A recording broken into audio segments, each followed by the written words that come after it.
Welcome back to the CharCole Podcast. Cole Lars, joined by Charlie Preem. This is episode 20. No special guest for this milestone episode because we're just kind of throwing stuff together here this week because of our final individual podcast for our class are happening this week. So, we're going to get right in with our recap of the picks and all the conference games. There's actually only 10 of them, so not all of them. But in the Pac-12, Oregon defeated Utah. Dawson, Charlie, and Mr. Hetland had picked Oregon, and everyone else had picked Utah, so we went 3-4 on that game. So that one really could have gone either way, so that's all right. In the Sun Belt, Appalachian State defeated Louisiana Lafayette. Everyone except for Mr. Denning picked that, so that was a good 6-1 on that one. And then we go to the MAC. Central Michigan playing Miami, Ohio. Mr. Christensen is the lone soul that picked Miami, Ohio. Central Michigan lost. Everyone else picked Central Michigan. We went 1-6 there. In the Big 12, Oklahoma defeated Baylor. We had 6 in favor of Oklahoma. Mr. Hetland was in favor of Baylor. As we said in the last podcast, he was trying to make money moves because he was down. So he had to do what he had to do there. Another toss-up game in the USA Conference. UAB and Florida Atlantic. Florida Atlantic took that game. We were 4-3. Dawson, Mr. Denning, and Mr. Hetland picked UAB, and that was incorrect. Then we go to the American Conference. We have Memphis and Cincinnati. Memphis won that game. Dawson and Charlie picked Cincinnati. We went 5-2 there. The SEC, we had LSU against Georgia. LSU won that game. Dawson and Mr. Hetland chose Georgia, so we went 5-2 in that game. In the Mountain West, Boise State defeated Hawaii. We went 7-0 there. In the Big Ten, Ohio State defeated Wisconsin. Dawson was the only one that picked Wisconsin, so we went 6-1 there. And then the ACC, we had Clemson defeating Virginia. We went 7-0 there, clean sweep. So some standings. I don't believe these are final because we're going to do something else, I believe. At some point we have to start your bowl games in. Tied for first is myself and Mr. Christensen at 22-10 overall. Tied for third, we have Charlie and Mr. Schaefer, one game behind at 21-11. And then tied for last, or tied for fifth, whichever way you want to see it, we have Dawson, Mr. Denning, and Mr. Hetland tied at 18-14 overall. And then with that, kind of just going to skip around now. Let's head to the NFL here real quick. Last night's game, big milestone in quarterback history. Lamar Jackson, fantastic game on his end. Here's some stats for him. 5 touchdowns, 212 total passing yards. He went 15 for 23 and no picks. That's impressive as the Ravens take it 42-21. Ravens clinched the AFC North. Very impressive by the Ravens. And Lamar Jackson now holds the single-season rushing record over Michael Vick. Michael Vick sent out you could call it an appreciation tweet or post. I think it was a tweet, congratulating him on that milestone. And that's really hard to do, is 1,000 rushing yards as a quarterback. But as we all know, Lamar Jackson is just as much of a rushing threat as he is a passing threat. So they've now played 14 games. 2 left in season, and they're for guaranteed they're going to get another playoff game. So, I could see games. them going a long ways. I could too. Lamar Jackson, he brings something special to the table, and Harbaugh at the Baltimore Ravens team he's doing a really good job as a coach. He's really playing Lamar Jackson well. Yes. And he's using all of his strong suits to their advantage, and you really don't usually hear about their wide receivers or their running backs as much, but they still play a really big part too because you have to have somebody to throw it to, and they have to have a running game to balance the passing game. Right. And they're doing a really good job. So, Lamar Jackson and the Ravens, they could go a long ways here, I believe. I strongly believe that. With that, I think we're going to go to... Let's skip to college football quick, and then we'll head into some other stuff. Committee announced the top 4. We were right on the money last week. Perfect. Yep. LSU went to 1. Ohio State went to 2. Clemson went to 3. And Oklahoma got the 4. The 5 sits Georgia. The 6 sits Oregon. 7 Baylor. 8 Wisconsin. And 9 Florida. 10 Penn State. Anything after that's pretty much irrelevant. But Pretty good top four is what I thought. I think the committee got this one right. I did too. Well, when you look at it, they put the 3 undefeated teams and the 1 team with 1 loss in. But it was just where he wanted to put those top 3. And I believe that between LSU, Ohio State, and Clemson, they are the 3 best in the league, obviously. But I think LSU is very deserving of that 1 spot. Clemson could probably deserve a 2 or even a 1 on any normal year, but since LSU and Ohio State they're just so good, you really can't replace them in that sense. But I think the committee got this one right. It'll be fun to watch LSU versus Oklahoma and then Clemson and Ohio State. So. All right, so now the top 4 for the Heisman have been unveiled by the committee. It's been released as, this isn't correct what I'm seeing here, but I know I can read off the top 4. It's Justin Fields from Ohio State. Justin Fields. The quarterback. Who else do we have? Joe Burrow. Yep, LSU. Joe Burrow, which many think that he's going to take it. We also have the DN from Ohio State. God, what's his name? We'll get to it. Yeah, we'll figure out eventually, and then not Adrian Martinez for. Yeah, but I mean Jonathan Taylor put up a pretty good. Chase Young is the defensive end that's in it, so that we got Chase Young, Jalen Hurts, and Burrow. So I'm our 4. That should come out here later this week. When is it? Is it this Friday? Is it tonight or is it tomorrow? I don't think it. I think it's tomorrow or Saturday. It's soon. But it's coming up soon. Yep. So they released the top 4 this week, and we know a lot more about that. In your opinion, if you had to pick one person, what would you pick, or who would you pick? I'd have to go. Obviously, you talk about players like Jonathan Taylor that aren't necessarily the front runner, but they're still really good. Right. I don't think you can give it to Chase Young. I don't think they've ever given it to a defensive player. Since like the 40s.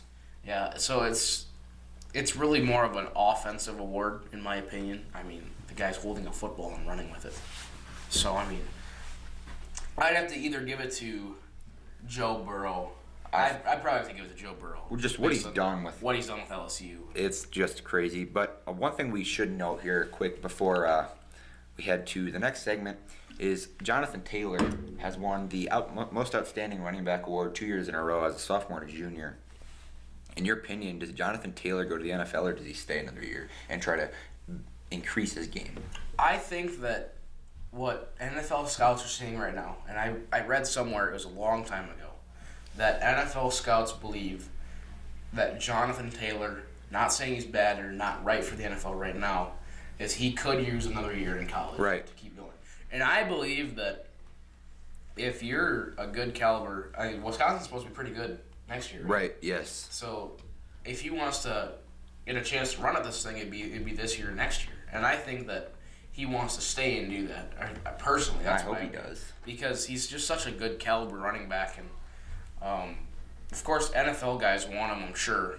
Everyone's going to see him at the combine and watch his game film and stuff. But I would like to see him stay another year. I would too, especially as a Wisconsin fan. He'd really help out the team next year. It'd be nice to see. All right, let's head to probably what is the most intriguing part of the podcast today. Yes. We have interviewed both Mr. Eric Denning and Mr. Preston Christensen about the season, and we'll head to that right now. I'm here today with the head coach of the Mount Vernon Plainton Lady Titans, Mr. Preston Christensen. How are you doing today, Mr. K? I'm doing great. Thanks for having me on. You bet. So who are some of the players we can look out for this year for the Titans? Out of our seniors, we have Caitlin Briggs. She returning all-tournament team player. She's bringing a lot of leadership, brings a lot to the table offensively, defensively. Our 2 other seniors, Reagan Clues, Daisy Rahanic, they both, have tools to help us get to, our goals this year, and great defensive players, looking for them to grow offensively this year. Nice. So I get this right. You have 3 seniors on the roster this year? Correct. 3 seniors. Some other players to look out for too. Hallie Schmidt, junior year, looking for her to expand her game a little bit, and then We have 8th grader Emily Fox. She's a great team player. She brings a lot to the table. From an offensive standpoint, she runs the point guard position. And as a middle schooler, she doesn't play like an 8th grader at all. She makes everyone on the court better. And defensively, she broke our school record last year on steals in the season. So that just kind of shows the type of player she is. Very impressive for a 7th grader last year, and pretty cool to see. Let's skip to this Friday. We have a very athletic and lengthy team in the Gregory Gorillas. Can you give us some insight on some of their key players? Yeah, they're very tall. They're athletic.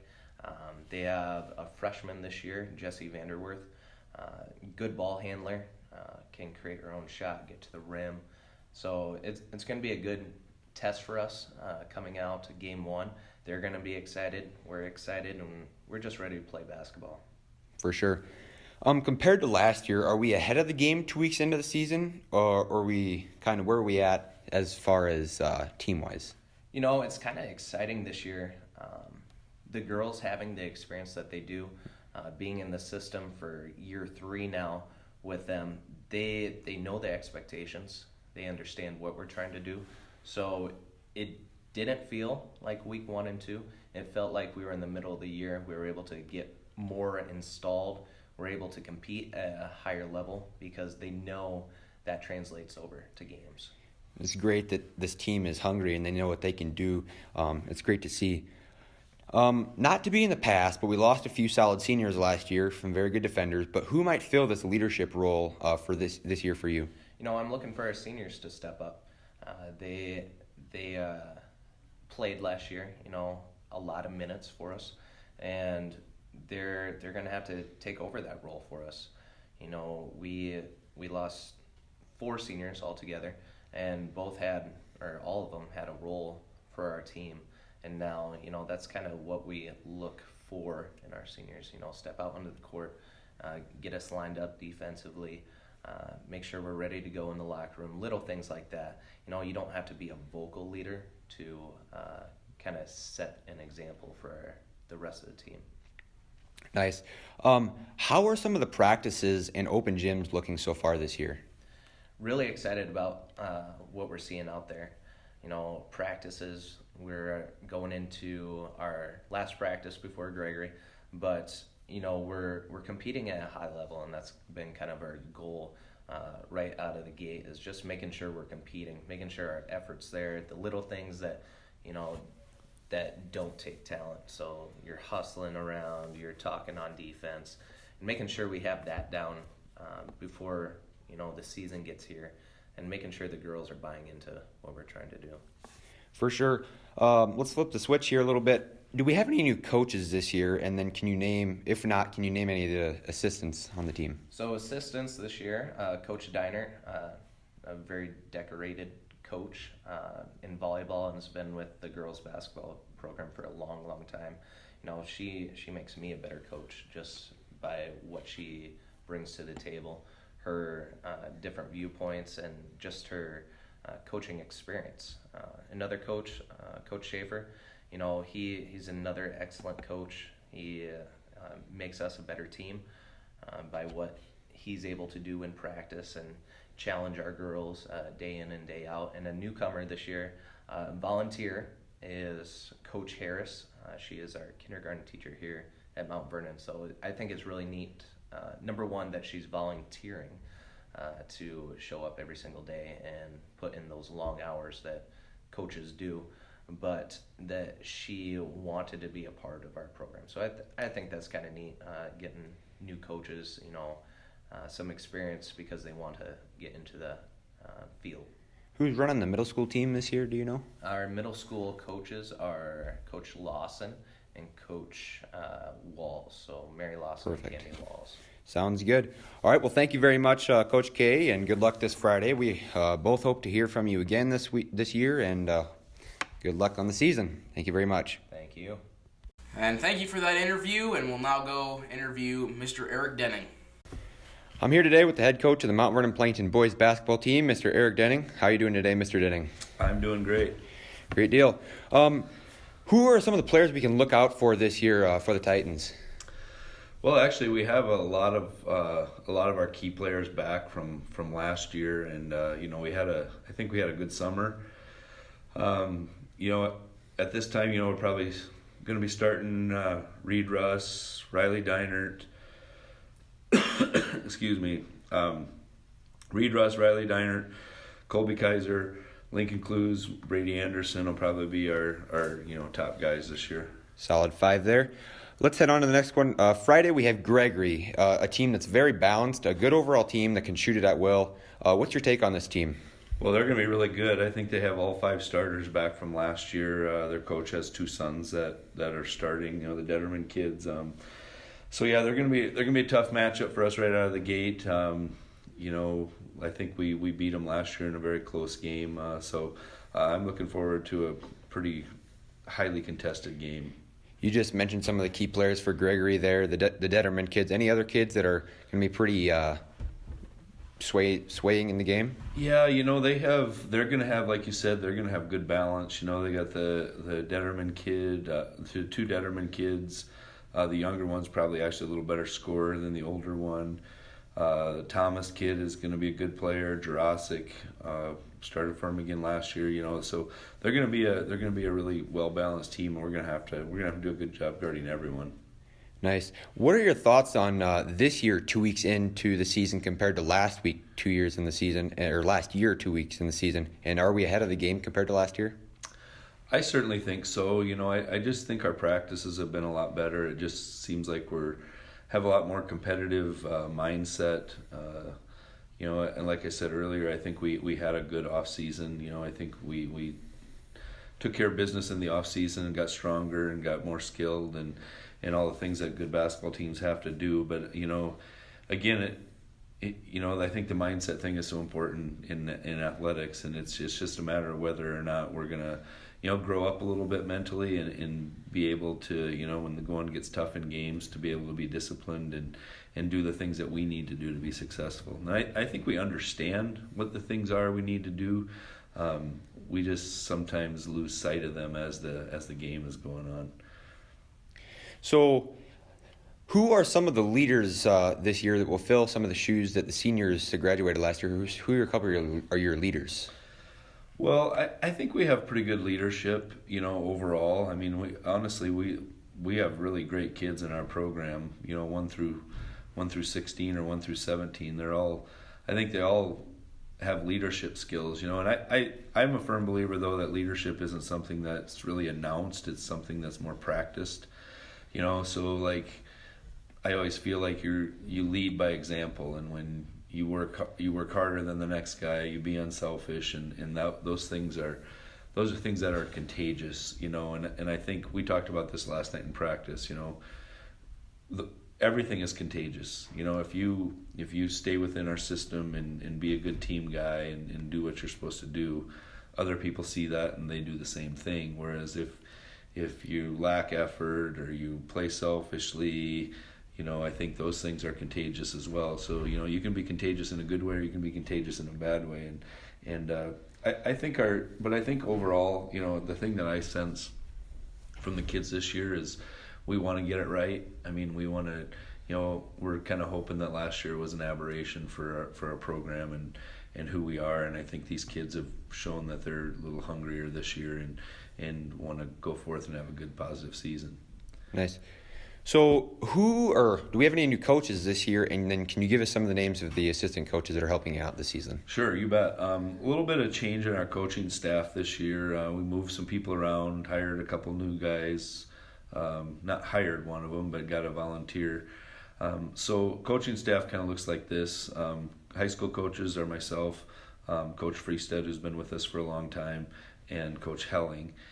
And Coach Freestead did junior high last year predominantly, but he's been a part of our program for many, many years. So we moved him up to, or kind of adjusted things this year a little bit.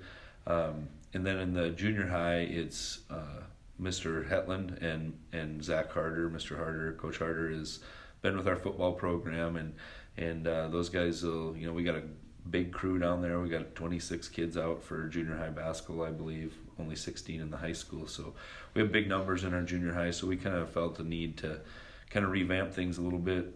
this year, and I think we have I think we have a really good staff. And the other new addition this year is Coach Larsch. He was a player last year, and I visited with him before the season started, about coming on as a student coach. And honestly, he's been very, very valuable to what we do. He's very busy in practice and active, and he gets things. He gets the things that we key on and the things that we have to do to be successful. And he's just been filling a lot of roles for us, and I'm really thankful for having him aboard too. That'll wrap things up. Thank you very much, and good luck Friday. We hope to talk to you again this season, and thank you very much. All right, thanks for having me. Hope you enjoyed that little segment there. That was a fun part of the other day. It was yesterday I did the interviews, and it was a little bit nice of an insight onto the season and what both coaches see from their players and the other team. Obviously, we played Gregory tonight. It's going to be a good matchup. What are your thoughts on Gregory as a student coach? I mean, you could see a lot more than players.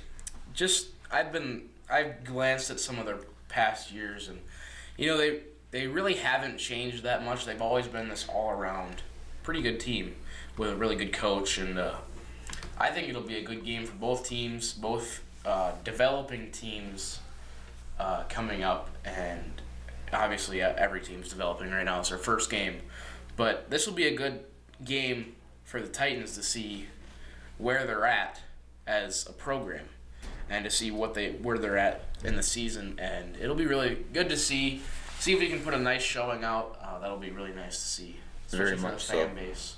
It'll be nice to see, kind of skip to the girls' side of things, to see where Emily Fox's came and where Caitlin Briggs' came over the season. I mean, there's a chance we could do amazing stuff. Like, we could either have a tank of a season or we could win a state championship. You never know. Yeah, it'd be nice to see. One thing I've seen on that girls' side is I watch their practices every once in a while, because with this broadcast class and our new camera that picks a lot, we have it recording all of our practices, and I can cut. I usually trim it down, but there's sometimes I just don't have anything else to do, so I just watch practice.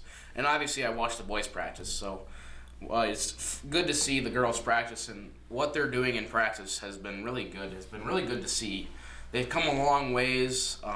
Players like Morgan Boyd, you really didn't hear of last year playing. She's going to be a varsity starting contender just by the looks of things and what they're in. If I had to pick a projected starting five, you'd have Emily Fox, Daisy Rahanic, Briggs, probably a player like Hallie Schmidt, and then maybe you have her sister Kaya Schmidt, but she's battling like something in her ankle. I also heard that. And then like Maria Baker or Shyla Tobin, that'd be their next one in. So I also heard Coach K said that Emily Fox will be running the point guard point this year. That'll be good for them. He didn't really unveil a lot to me yesterday about their starting five, as Mr. Denny even came out and told me the starting five yesterday. He didn't unveil a lot about his team, but I think it'll be nice to see what the girls have to offer this year, because really nobody knows what's going to happen. As Denny even came out, and I mean, he's kind of open. He was open last night in the meeting. The parent meeting, and I mean, it was really nice. He told us who he's starting today, and I mean, honestly, I think the girls could do something special, but they have to make sure that they focus up and they can't take for granted what they have, because it's really special what they got going on. One thing I'd like to say is Coach Christensen has really taken this program. Right. His second year of coaching, mind you this, we had been to the state tournament before. We were less than 500 2 years in a row. Coach Christensen comes in. His first year is like almost like a building year. You can look at it. I even talked to him about it sometimes. I've asked him on multiple occasions, how would you describe your first year of coaching? And he said a lot of it was trying to get to know them and them to get to know me. And when things weren't really going right, he said they listened to themselves and not the coaching staff. And then the second year, and as time went on, he gained a lot of their trust. And then the second year of coaching, he goes and gets 7th place in the state with a group of kids that could have went 500. Right. And they didn't have a lot of size either. When you look at it, your tallest player was Caitlin Briggs at 6 foot, and then your next tallest player is somebody at 5'10", and then it's 5'8", and the rest of it's down. And when you get to that state tournament, there's a lot of big girls playing. Like, they're almost all over 6 foot. Right. So it's really good to see what he did in his second year of coaching. I think one thing we have to know quick is Hallie Schmidt really has to pull whatever she can together for this team. I think she's going to be a big role this season, and she has to be able to shoot the ball. So Yeah. I think it's going to come down to a lot of, when you look at the grand scheme of things, you're going to have defenses that are basically going to play a trap, or they're going to double team Caitlin Briggs and trap Emily Fox whenever they can. So your other three out there have to really step up this year, and I believe that's going to be a big part of their game. When they focus on Emily Fox and Caitlin Briggs, arguably your two best players, which I'm pretty sure they are. Oh yeah, You have to have your other three step up, and that'll be a big part to see if they're going to step up and rise to the occasion. But it'll be really interesting to see how both seasons go. Tonight, here we go, I guess. Yeah, I'm going to find out in Gregory that game. I believe it's. Shoot, I don't know the times of the games. I probably should. It's 7, I think. Based on the fact that I'm on the coaching staff, I probably should. Yeah, you'd assume, but I probably should know some more.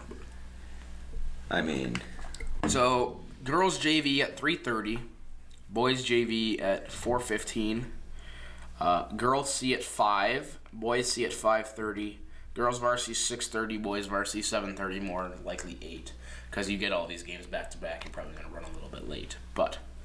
So yeah, it'll be good to see come down to Gregory. I don't even know how far Gregory is from here. not sure either, but I think we can look it up.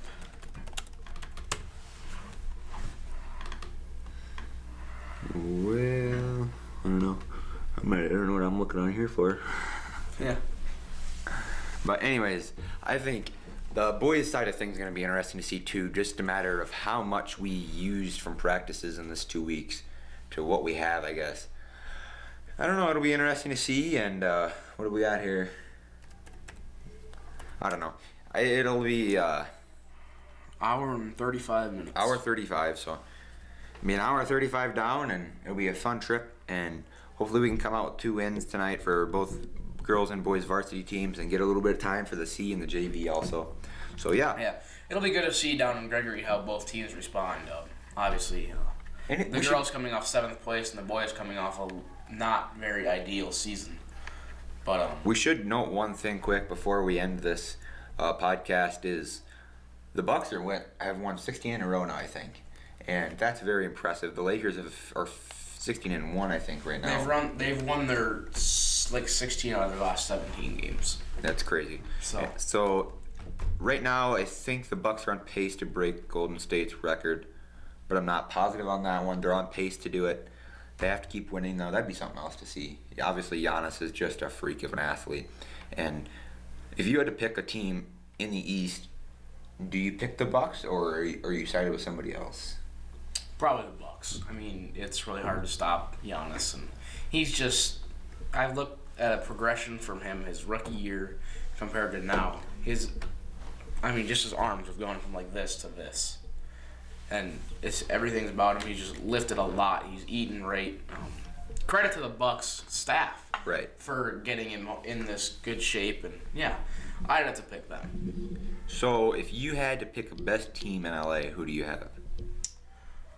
The Lakers.